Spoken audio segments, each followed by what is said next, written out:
Sulme kibernetike në SBA dyshohet për haker iranian. Zyrtar amerikan po hetojnë një seri ndërhyrësh kibernetike që dyshohet se kanë kryer nga hakerë të lidhur me Iranin, të cilët besohet se kishin depërtuar në sistemet e monitorimit të rezervave të karburantit në disa shtete në Shtetet e Bashkuara, raportojnë burime nga CNN.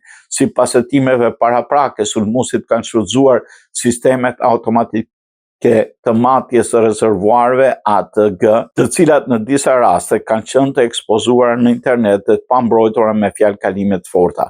Në disa prej incidenteve të konstatuara, hakerët kanë arritur të manipulojnë të dhënat që shfaqeshin në ekranet e sistemit pa ndikuar në nivelin real të karburantit në rezervuar. Megjithatë, ekspertët paralajmërojnë se një akses i tillë mund të krijojë rreziqe serioze nëse përdoret për një ndërhyrje më të thellë në infrastrukturë. Deri tani nuk raportohet dëme fizike, por autoritetet amerikane konsiderojnë situatën si një sinjal alarmi për sigurinë e infrastrukturës kritike energjetike.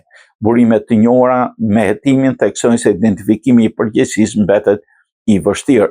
FBI dhe Agjencia Amerikane e Sigurimit Kibernetik për infrastrukturën nuk kanë dhënë komente zyrtare mbi rastin.